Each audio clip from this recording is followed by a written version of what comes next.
I am Madison Timmons. I'm Chris Susi. And we're paranormal specialists who live in the most haunted city on earth, Savannah, Georgia. Every day is Halloween in our line of work, so join us as we spin true tales of haunts, murders, and disturbing Savannah history.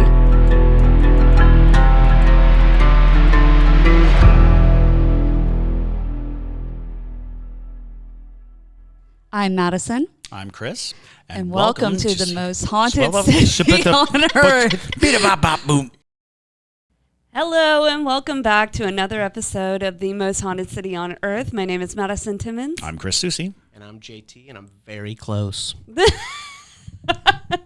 He's very close to the camera. Very close. I have to get a longer HDMI cord soon.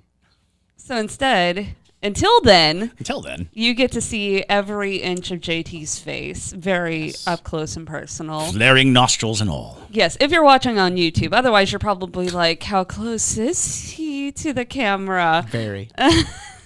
in Chris and I's line of work, we call this an extreme close-up. An extreme close-up. Yes. It's great for reaction shots. Yes. Yeah, Debria's going to have a field day with that one because JT usually makes plenty of faces. Can we get a spit take? Right. Perfect. Let's just insert that every single time we say anything remotely shocking. Or it doesn't even have to be that shocking. Well, today we're going to start out a fun little mini segment, if you will, for the spooky season of October. Spooky. As many of you probably know, we are horror movie and just movie buffs in general, particularly Chris and JT. But we decided it would be fun if we discussed some of the hauntings that inspired horror movies. Oh, yeah. So today's first episode of that little segment is going to be about a haunting in Connecticut, which is just a very interesting case in general. It was one of my favorite movies as a teenager. Yeah. I loved it. I loved it. It's a great movie. It really is. And if you haven't seen the movie, go watch it. Spoilers. And then, yeah, exactly. Yeah. Go watch it and then return back to this episode because we will spoil some things. Otherwise, though, before we get into that, we do want to thank some parajunkies that have recently joined us. Yes. So first off, we want to thank Miriam Mendoza, Kristen Nichols, Laura Sleeper, Sky J, and Juanita, a.k.a. Boom. Goes the dynamite. What an excellent what an excellent screen name. So yes, thank you guys so much for becoming Parajunkies. If you would like to become a Parajunkie, you can find us over on Patreon. We have lots of fun. We have exclusive merch. We have exclusive episodes. You get all sorts of fun things. Yep. The Parajunkies are actually getting the second episode of our radio play, Beneath the Cobblestone, on Friday the 13th. They're going to get that second episode. Appropriate. Also, if you want to become an Ultra Parajunkie, which is our highest tier of Parajunkie, that is going to be a really good time to do it because of the fact that until Halloween, we are giving the Ultra Parajunkies an extra exclusive bit of merch. If you want to become a Parajunkie, maybe consider becoming an Ultra Parajunkie. It's a very fun piece of merch. You've been sitting on the fence. You get to actually say you're Ultra. Mm-hmm. Yes. Mm-hmm. You're ultra cool. Ultra. Oh, boy. Yeah, I've actually spent a really long time designing this surprise for the Ultra Parajunkies. And if you are currently an Ultra Parajunkie, your gift is in the mail. Yes. Ooh. It is in the mail, and it is very fun. Likely story. Right? Now, so thank you guys so much for becoming Parajunkies, and thank you to the Parajunkies who continue to stay in the Parajunkie realm on Patreon. We really appreciate it. Oh, and if you're one of the few Ultra Parajunkies who have not sent me your current address, please do that so I can get your gift in the mail. Yes. Yes, but everyone who sent an address, it's already sent. Excellent. Alrighty, well, let's go ahead then and dive right on into the haunting in Connecticut.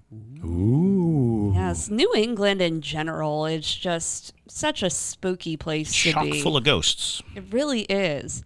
Connecticut's got plenty of ghosts, as you can imagine. The Warrens headquarters there. Yeah. So Connecticut in general is just a very haunted state. Massachusetts is very haunted. So if you haven't been up to New England and you like ghosts, you'd have a field day, just exploring all the hauntings there. And especially the hauntings from like the 80s and the 70s, they seem to be the most prevalent still to this very day, which is pretty interesting. Yep. Same thing with serial killers. It's true. 70s and 80s, the heyday. It was the... For CCTV. So, the bizarre thing about following the serial killers were a relatively new designation. In the 70s and 80s, there was a fervor. We call it a heyday, but in fact, there are just as many. We're still dealing with it. It's a problem, but we don't have the celebrity status of serial killers the way we did in the 70s and 80s. 70s and 80s, every time it came up, it was a very exciting thing because, and I didn't know this growing up. I didn't realize how fresh the term serial killer was. Serial killer was not a term until the late 60s, early 70s. They actually didn't use that. I think they had terms like repeat killer or things of that nature, but the term serial killer didn't come about, and that launched this incredible obsession. Because I always thought serial killers, Jack the Ripper was a serial killer, and surely they called him that then. I was like, no, they called him Jack the Ripper. And so it's interesting because I think that it was how excited we were, because like when I was in high school, they came out with like serial killer trading cards, and there were all these like what? Yeah. Wow. Yeah. It was weird, but well, if you're a true crime nerd like JT and I, it's fun. Not that we condone what they're doing, but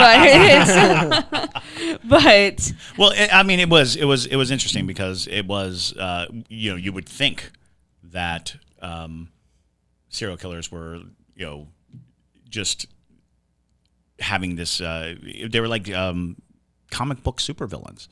You're waiting for Batman to show up and punch a serial killer in the face. Right. Oh yeah. But you began to realize that serial killing is almost epidemic proportions of the type of psychosis that goes into it, and we only know the serial killers that we assign to a very specific mode, MO. So it's very weird that our fascination has been like peaked in the 70s and 80s, and then we kind of like it's evened out. But I think there are just as many like really dastardly killers out there. We're desensitized, maybe. Yeah, no, that's definitely there it. was a study that was put out that I think they said there's around 200 possible active serial killers still in the U.S., which makes a lot of sense. And we can only catch the ones that fit into our MO system. There's a suspect zero. I know we're getting off on a tangent. Yeah, but there's suspect zero who they assume is a truck driver. That makes a lot of sense. Yeah, but he does not have an MO. He is not like, it's not all blonde women. It's not all children. It's not There's nothing that. The only thing that they kind of get is he's a decapitator. Oh, but he's not. But they're theorizing that he doesn't always decapitate. Sometimes he's not feeling into it. That's extra work. That's a lot of work. Let's face it. So, even though we had our nice little serial killer moment, that technically has tangent. nothing. Yeah, it has nothing to do with nothing to do with the haunting in Connecticut. But that's how the show goes. Yeah. Listen, we're just in a serial killer mood right now. From guts to ghosts. Guts Let's do to it. ghosts. Yes. So, to give you kind of like a brief understanding of what was going on. So The Haunting in Connecticut, first off, is a film that's from 2009. It was a horror movie that was promoted as being based on a true story. And so, first off, before it was a horror film, it was on a TV show called A Haunting. Right. Yes. So you see that particular show was a Discovery Channel show. And they basically took people's stories and did not live, but they did reenactments of the scenes. And if you have not watched A Haunting, you need to watch that show because it was fantastic. Yeah. I almost think that the story that they based A Haunting in Connecticut on was a 2-episoder. I think they had to to be continued. Right. I think because it seems like they packaged it as a documentary of its own at some point. But yeah, Haunting in Connecticut was based on a Haunting Connecticut Right. episode. And I didn't know that. Yes. I learned that this morning. yeah, it's which is pretty interesting. And honestly, they could have turned a lot of those episodes into full-fledged horror films because there was some very frightening episodes.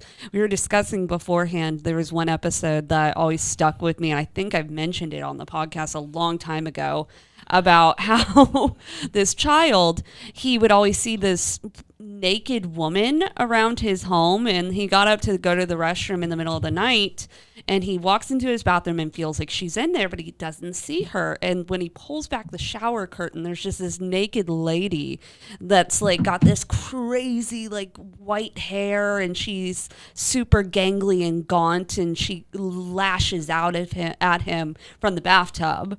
And I'm like, I've never forgot that image in my life. No. I think about it every single time I enter a bathroom at night. Yeah, anytime a shower curtain's closed in a bathroom, you're always like, no. No. She's in there. So if you haven't seen that show, you need to watch it. I'm sure Discovery Plus has it I'm sure somewhere. it's streaming, yeah. Well, and now Max is That's true. Discovery Plus. So the story of how this went was in the 1980s, the Snedeker family moved into a home. Bless you. Oh, right. It's quite a last name. And you're going to hear it a lot to get used to it. Oh, no. The Snedekers. The Snedeker family moved into a home in Southington, Connecticut to be closer to a hospital where their son was being treated for cancer. So after moving in, the family claimed to have experienced a series of supernatural events. The house had previously been, this is where the spoiler comes in, because this is a twist in the film. So if you haven't seen it, stop right now. Go watch it. Or watch it. So the house had previously been a funeral home, and the family discovered embalming equipment in the basement where the child was living. They believed that the presence of these tools in the house's former use was connected to the paranormal activity that they were experiencing. So some of the paranormal encounters that they were having, the Snedeker family reported paranormal experiences that were quite disturbing, to say the least.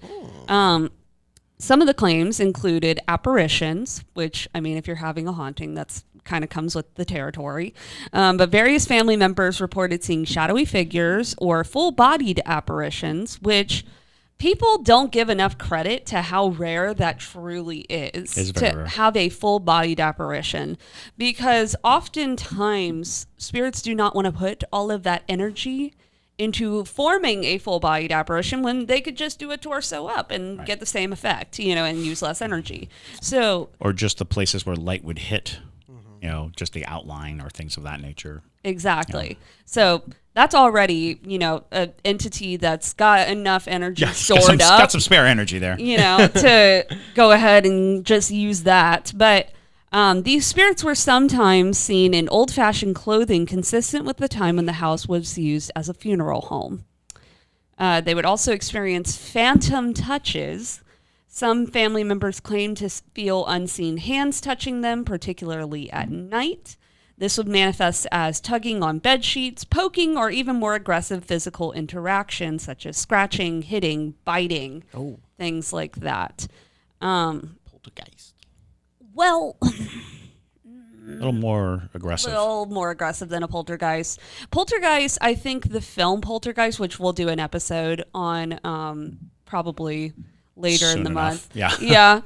But you see, with Poltergeist, I feel like that movie really blurred the lines of what a true poltergeist is and what a demonic presence is. And even in the movie itself, the poltergeist time is early. They actually misdiagnose the house. They actually suggest that it's a poltergeist activity early, only to realize that it's not poltergeist. It is active haunting, it is intelligent haunting, it is demonic presence. Right. And so, poltergeists are generally just kind of rambunctious. They're not, disturbances, I guess I should say. Noisy ghost. Noisy ghost, that's what it means, Noisy poltergeist. So we get our information and then we fuse it with all of the excess. But ideally, in the early stages when things were just moving around and when there were, weird patterns of stuff. That was poltergeist activity or mislabeled poltergeist activity. Because many things seem like poltergeist, but then later turn out to be intelligent haunts or another type of haunting. This is definitely a malevolent type haunting. This is malevolent. Biting is usually a pretty good, clear indication of something is not very fond of your presence. No means no. Exactly. Do not bite people. Also, poking. Like, that's just a weird way, in my opinion, to get someone's attention if I was a spirit. Like, poking's not the way I'm going to go about it. Hey, buddy. Hey, Buddy. Hey. But I feel like that's also where the fear that Depends people... on where the poking is, though. In the back or like in the eye. Oh, for instance, no, I don't... We've experienced the eye poke. We have, Madison experienced the eye poke. I experienced that eye poke. Yes, you have to go on Patreon to experience the eye poke. Yeah, that was... Ghostly eye pokes. That was a delightful encounter. I really enjoyed that so much. As you can imagine. But anyway. Again, we digress. But we digress, yes. So regardless, though, there's also reports of mysterious illness, obviously outside of the child being sick. Cancer is bad enough, but when you get the added bonus of supernatural illness. Exactly. So interestingly enough, really fast, I just looked up what Polter and Geist mean in German. Mm-hmm. And obviously Geist would be like ghost spirit, but Polter is a rumble. Yeah, rumble. Mm-hmm. A rumble spirit. A rumble spirit. But that rumble makes it so much cuter sounding. It's a rumble spirit. So rumble meaning the sound, not rumble like a brawl. Yeah. It's the onomatopoeia. Oh, I didn't even think of a brawl. Yeah. No, I thought of him rumbling around, being around. That's the noise that the Pokemon Poltergeist makes, obviously. That's Haunter. Yeah. Oh, yeah. Anyways, so Carmen Snedeker, the mother, claimed that the house had an adverse effect on her son's health beyond his already existing cancer condition. So he was, which could just have been the treatments. Sure. And they're just mislabeling it as paranormal. But it's not unheard of for people to get sick in the presence of certain malevolent entities. And it's also not uncommon for sick people to be the target of supernatural calamity, because in that weakened state there is a lot of desperation. You're more open to spiritual assault. Exactly. So unfortunately, he got a double whammy there. He was getting bit and he was getting extra sick, which is just not fun. There were also eerie noises. Not an eerie noise. A rumble, if you will. A rumble.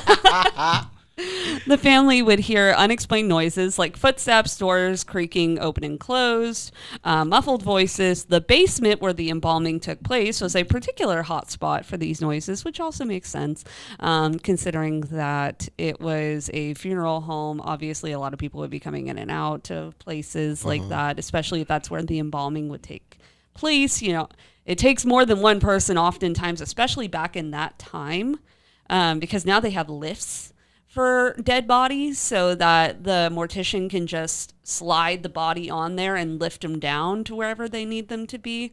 But at this point, it would have needed multiple human beings to carry dead weight.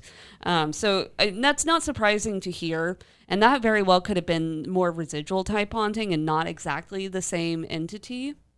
And you're just experiencing the hustle and bustle that would be a functioning funeral home.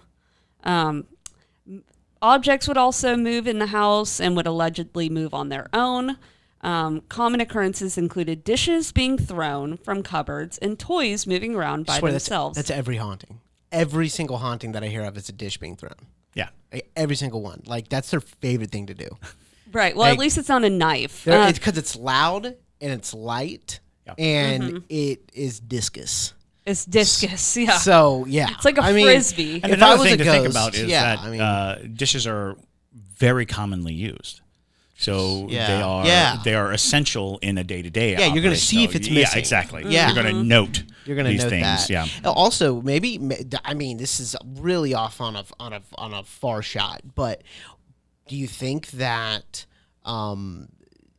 they have like ghosts and porcelain have a connection? Maybe. Oh, absolutely. That's a good call. Yeah. It's very, very possible that the idea that you can actually pull sound from clay. That while people were working on the clay, they're like, the grooves of the clay actually were collecting sound, and you play it like a record. Oh, that's interesting.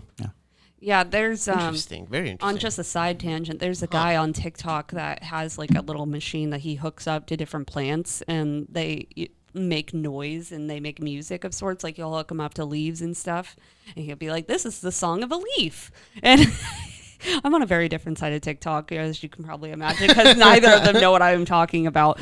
But it's kind of in that same regard that different things hold sound. So, interesting. That's an interesting point, Jay. Yeah. Now, one of the more outlandish reports that the Snedeker family gave was that the water in the house would occasionally turn to blood.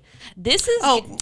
Classic. Just that? Right. Okay. This is giving me Amityville horror, which, if you haven't listened to that episode of From One to Wicked, that's the worst episode of all time because it ruined one of my favorite childhood stories. Sure. That was truly one of my favorite like bedtime stories and it completely trashed it. And it just makes it, I don't know, makes it like I believe the Baba Yaga more now, and stuff like that. Well, it's sad that that family just lied to the public to make money, which I mean, it's like just write the book and just like say it's a fiction and it would have been just as good. Think of it as the Blair Witch Project. Right. No one's mad at the Blair Witch Project. No. And that's basically what it was. It was the sensationalistic selling of a book, utilizing a very true, horrific crime to kind of launch the the ghost story of it all. Mm-hmm. You know what I cannot stand? Just a side tangent. I know we have like so many side tangents, but Gen Zs, I can't stand when some Gen Z like hate on the Blair Witch Project because of course they've grown up in the 2000s. They've seen everything. Right. They're like, that's so unimpressive. I'm like, no, it was extremely impressive. Amazing. Brilliant. It was brilliant. Very brilliant. Brilliantly executed, brilliantly done. They even had like a mini documentary that came out prior to the movie being released. Yeah. That was like made in the same vein, in this documentary kind of way. Yeah. And I think I saw it before it was fully confirmed that it was not real. And you had that 50-50 belief. It's like, this could be real, this may not be real. And what they did that was so brilliant was they didn't do anything extravagant. Yeah. And so, watching it now, I mean, since it still Blair Witch came out, creeps me out. Since it came out, like the Saw franchise came out. Yeah. So it's very tame. Yeah, it is. It is. And then the fact that there's found footage. Yeah, exactly. And found footage had gone so crazy. It's been done now. And it's been done and done and done. Done. But Blair Witch started it all. Really. Blair Witch started it all. And I'm not saying all Gen Zs. There's some great Gen Zs out there, but those that are like, Blair Witch is not even that scary. I'm like, you have to put yourself in that's like saying that the birds, that's like Chris and I and Madison saying that the birds looks fake. Well, like Alfred Hitchcock, that was so stupid. Or the fact that fake. That's groundbreaking. Original Boris Karloff Frankenstein, the audiences of the time were terrified. Yeah. They said that people were fainting. Yeah. At the Frankenstein, the flat head, to which, if we watched it today, it's barely, a Saturday morning cartoon. You could see far more disturbing things on a Saturday morning cartoon than in that. But of the period, nobody had ever seen anything like that. Yeah. If we went back in time and showed a 1930s audience Saw, they would die. They would Yeah, they would just over fall dead. You know, It's true. In Zephyr Hills, there's an old movie theater, and my Nini said that she went to go see Jaws there, and she said a woman had a heart attack Wow. during Absolutely. Jaws. Absolutely. And it's Yeah. yeah. But anyway, Well, so now get that desensitized. JT's boomer tangent has ended, Hey, you kids, with your fancy movies, it's found footage on your phones. I'm an old man, y'all. so continuing on. Oh, what were we doing? Yeah. Yes, we were talking about water turning to blood. Right. Yes. So that was a thing. I checked the pipes for rust. Right. So this supposedly happened I when would taste family. it and see if it tasted like blood. Well, so All right, everybody, don't do that. Don't. I would do If it. you see something that looks like blood, don't do the movie thing where they do that. right. There's so many things wrong with that. There's so many bloodborne pathogens. So many bloodborne and also, do you really think you can identify blood just that easily? Yeah. No. So Okay. Could be anything. supposedly this would happen when family members try to use the taps or when they were taking showers. Could you imagine? No. That's a whole new take on the shower scene. No. That's Oh you yeah. know. Wow. Don't want that. No, don't want Nobody that. wants that. I want to say that there is a movie out there where somebody's taking a shower and it turns to blood. Yes. Yes. Yeah, there is. It's- I know it. Yeah. I know. I mean, it's you're right. It's not. It's not beyond the horror scope. No. You go outside, get a tick, put the tick in the blood, see if the tick turns red. That's what I do. That's the country way I do it. Oh my You god. could do- I'm not going out catching ticks. Just go out, get your I tick. don't even, I don't even know how to really- catch a tick. Wait, do you have tick catching, like, Oh yeah. you know how to? Contraptions? Yeah. Okay. Is it just your arm? Just put your arm. Yeah, in, you just and then, like walk. tick. Yeah, traipse through the woods a little bit, and then and then spread your legs, and Oh, whoa, whoa. they're there. Oh god. A haunting in Connecticut, you say? Oh my god. Anyways, we're never getting through this. If No, we're JT never keeps get- talking. This is why know, we took sorry. away his microphone. There was a know. time when this was a mini episode. Yeah. Yes. I didn't take my medicine today. Anyways, so there were also reports of disturbing visions. So Carmen Snedeker reported witnessing her mop water turning a blood red color without explanation. She also claimed to see entities in the house.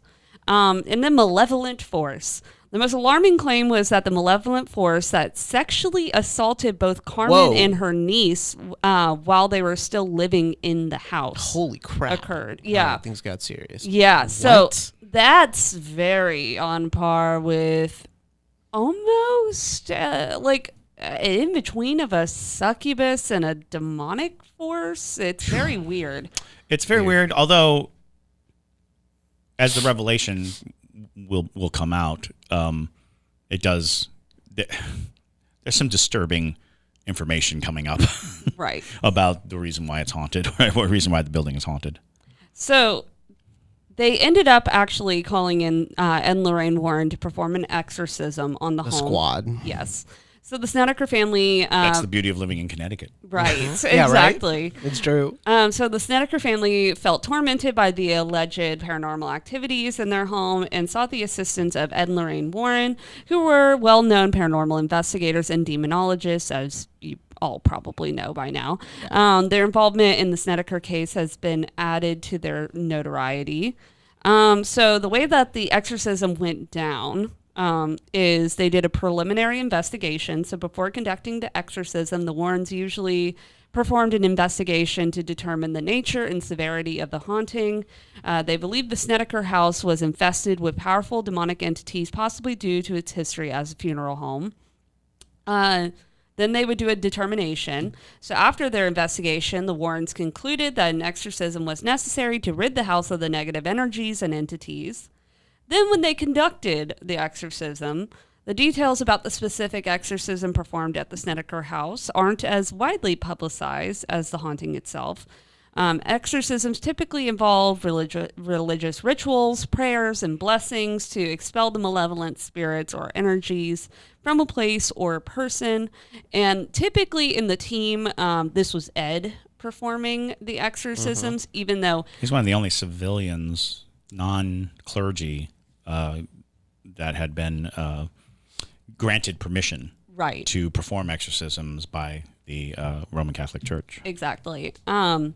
And these rites usually require, like Chris said, the presence of a Catholic priest or someone with authority in conducting such rituals. But Ed Warren did get permission to do so because he had worked on so many cases that the Catholic Church deemed his faith strong enough, basically. And if you aren't familiar with how religious the Warrens are, watch a documentary on them. Ed Warren is a very staunchly religious man. So Absolutely. Yeah. not a lot of things would shake that man. So Actually, if you come to Savannah Underground, you get to hear one of his most famous lines at the end. yeah, I think it's we true. talked about that before. Yeah. we have. Yeah. In an older podcast episode. But yeah, come to Savannah Underground. It's fun. So a nice little A plug. little plug, yes. So post-exorcism, though, following the exorcism, the Snedeker family reported a decrease in the paranormal activities, and over time, they claimed the haunting ceased altogether. They eventually moved out of the house. Now, publicity and skepticism started to arise. So the story of the haunting and the subsequent exorcism gained significant attention. It was featured in a 1992 horror documentary titled A Haunting in Connecticut, which was a part of a Discovery Channel series, A Haunting. This documentary, along with the Warrens' involvement in later the 2009 film, have made the Snedeker case one of the more famous modern haunted house stories. However, with fame comes scrutiny. So many skeptics have claimed the validity of the family's claims and the Warrens' findings and the necessity of the exorcism. So it's worth noting that the line between fact and fiction can often blur in such cases, and especially when they garner significant media attention. While the Snedeker family and the Warrens maintained the authenticity of the events, there were still many doubters and skeptics because of the fact that many paranormal claims, definitive evidence is elusive, and much of it is left to personal belief and interpretation. Now, there's also some evidence that claims that the Snedekers, just like the Amityville horror case, may have padded some of the claims, like the blood and things like that, and the sexual assaults, to make the case seem more severe so that they could sell the rights and make money. That is just hearsay, technically. I'm not defining that as exact truth, but there's some evidence that shows that they may have been trying to garner some extra attention to Them hospital bills expensive. Right. Well, and so there's been lots of controversy surrounding the veracity of the Snedekers' claims. Some skeptics argue that the story was exaggerated or fabricated for financial gain, and over the years, multiple versions of the story have emerged, and the truth behind the events remains a topic of debate. Also, when it comes to the actual film, A Haunting in Connecticut, they definitely took some creative liberties with the Snedeker story. Generally do. Just as a disclaimer, if you will, adding elements and altering events for dramatic purposes, as well with many movies claiming to be based on a true story. It's essential to approach them from a discerning mind, recognizing that filmmakers often prioritize entertainment over factual accuracy. Yeah, of course. So That's why it's adaptations based on, inspired by. Those terms are oftentimes used. I watched the Pope's Exorcist. Oh, that's a last great night. movie. Mm-hmm. Really love that movie. I'm a big fan of Gabriel Mort. I read his books. I met people who worked with him, but I don't think any of that movie was particularly factual. There's no way. But there were elements, lots of elements, and of course, the characterization that Russell Crowe did was in keeping with what most people said about Father Mort. So you want to be able to tell the most dynamic story possible. And the truth of the matter is, most hauntings don't get tied up in a bow. You don't get to know the why things happen or the how things happen. Oftentimes it's just a series of events, a series of disturbances, and our minds naturally fill in the blanks. We naturally come up with these answers to, well, why would this happen? Because that's the satisfaction that we get from a ghost story. Like I'm a professional storyteller, And one of the ways that I tell stories is I always tell what happens to the living before I ever go into what happened in the past. Yeah. Because the moment is the aha. It's that, moment of, why is that happening to these people? And then you say something that connects the lines. So oftentimes when telling a ghost story, the benefit is, here's the creepy thing, and here's why it happened. When you do it the other way around, it becomes very flatlined. It's like, here's the terrible event, and here's what happened afterwards. There's no intrigue. There's no real, you see it coming. It's telegraphed.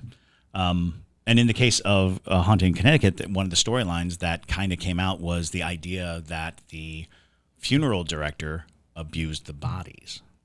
Oh. That the funeral director was doing unseemly things with the bodies. And that is more than enough to be an aha moment. Yeah. To be like, oh yeah, well that's why the spirits are mad. That's why the ghosts and that would definitely bring about malevolence and this idea. And there is this kind of natural sensation of, well, funeral homes and funeral directors, they're creepy. They're really not. It's an industry, and they're usually warm and loving people who are performing a very essential service in the process of our rituals of death. But thanks to Phantasm and The Tall Man, and thanks to countless movies where the funeral director is just this creepy, morbid person, we kind of have Final Destination. Final Destination. The first thing that comes to mind. The perfect idea of awesome. the coroner who is like just in the corner going, I'm waiting for them to die. And you're like, oh yeah, your job is death. I'd also like to point out that Haunting in Connecticut has a sequel.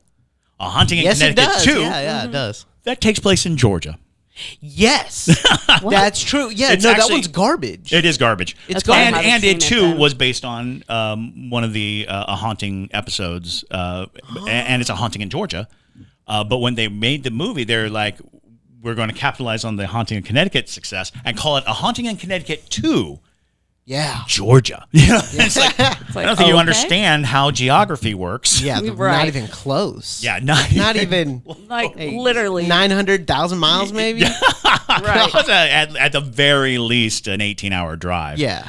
So yeah, it was really weird that they chose, because you could have just called it a Haunting in Georgia and Right. gone with that. But so also supposedly based, but more even looser, because it was it was a garbage movie. It's not a great movie. Yeah, it's terrible. And Yeah, and I it was wouldn't have sad shown that because one to you, babe. yeah, well, A Haunting in Connecticut was a really good movie. Right. They did not pull punches, and they gave you a really intense ride. And A Haunting in Connecticut 2 was just capitalizing on the success. That makes really. sense. Yeah, 1,019 miles, 16 hours, 17 minutes from Georgia to Connecticut. Yeah, Wow. there you go. Yeah. Boom goes It's- dynamite. And that's like from Atlanta to Hartford, Right. where we are in Savannah. It's even further, I think. Yeah. Yeah. Might Yeah. be. It's and it's important to note when we discuss these cases, again, a lot of times people will fluff up their stories and things like that, especially when there's extra media attention brought to them. So it's not surprising to hear that there's claims that they may have lied about some things to get Sensationalized. exactly. Because really, you don't the MO of a demon isn't to pour blood out of your taps. Right. It's not really going to do that. So things like that, when I hear that, I'm like, I'm But could little a bit demon, skeptical. because of the power of the demon and the intellect of the demon, couldn't the demon let things in that would want to do that? That's my only thing is, a demon's, we're talking about the demon's purpose. A demon's purpose is to create chaos. I mean, it's not corrupt and necess- chaos. Corrupt and chaos. Those are the two big words Yeah, but for they're demonic all- entities. They're going to go for more of your deterioration of your mind over pouring blood on you. Like, that's not super necessary. and that's more of a the- horror, the- it's a though. horror movie trope, truly. The primary tool of the devil is deception. Yeah. And so making water appear to be blood, deception. It lowers your resistance. It makes you uncertain. And the more uncertain you are about reality, the more malleable you are to a dark entity. So, if you went that route, if that was the way you wanted to tell the story, a demon's primary tool is to make you uncertain about the reality around you. Yeah. And in that uncertainty, force you into behaviors and actions that are contrary to your better interest or your even belief structure. Also, sorry. No. Also, think about where that blood's coming from. A bathtub, right? It's a bathtub, a shower. People get clean. And another, something's blood, whether it's animal blood or human blood, that's an unclean thing. And it's possibly one of the most unclean things we can think of. I mean, EMTs, they're going to protect themselves from blood at all costs. Yeah, it's an ideal psychological warfare. If you take the route of what would a demon do to you, or to diminish your faith in the reality you're living in, it's an open book as far as like how to construct hauntings and make them effective. And also worth noting that the most enduring ghost stories that we have are not generally the true stories. They're the ones that capture our imagination, make us really think about what comes next or what else is out there. The reason why a lot of ghost stories are and that's one of those things where people get very upset or angry at the falseness of a story. It's like no, the story is absolutely true. The events may be false, but the story and the effect it had on you and what it made you think about and what it made you examine, because that's what ghost stories really were in the beginning. They're trying to explain what happens when you die. When Grog died because he ate the wrong herb, then Thag was over there going, Grog, gone. Everybody's like, why? So they're gathered around the fire going, Grog not gone. Grog's still there. And they're all like, Grog not there. Grog gone. And the conversation becomes open. They start being like, no, Grog, come to me at night. Poke me an eye. And they're like, oh, eye poking Grog. And then, the story lasts. But it helps people deal with things that they don't understand. And that's what a ghost story really is. It's an opportunity to examine things we don't understand. And so when they're sensational, they stick out. We remember them. So we're not here to debunk anything at all. No, so never. I just present facts. Well, and in the case of if you're trying to sell a movie, you have to be a gifted storyteller. Exactly. So, maybe it happened, maybe it didn't happen. It's a good movie, though. It is. It's an excellent. Very good. It's an excellent movie, and you should definitely watch it during your spooky season. And that's the point of this little mini series, is to discuss these hauntings. Although, don't watch Haunting in Connecticut 2. Don't watch that. Apparently, it's not the strongest storytelling, I'll say. Yeah. So. Hopefully you guys enjoyed this episode, and we will have a few more for the rest of October so that you can watch another based on a true story type There's so movies. many horror movies that are based on true stories. Exactly. Absolutely. Send in your ghost mail. Yes, and send in your ghost mail. If you have a ghost story that you would like to tell us, then go ahead and send it to ghostmail@hauntedcitypodcast.com, and that is going to be the best place for me to find it. Every once in a while, people will send us messages on TikTok or Instagram or things like that. I get a lot of fluffy type stuff, so I tend to not even look in those. So if you want to make sure that we see them, send it to ghost mail. That's going to be the best way. And then also, if you have any questions that you'd like us to answer, you can also send it to ghost mail. Any photos that you want to send, it's all best to send it there. We're always checking that. So, but with that, though, my name is Madison Timmons. I'm Chris Soucy. And stay spooky, y'all.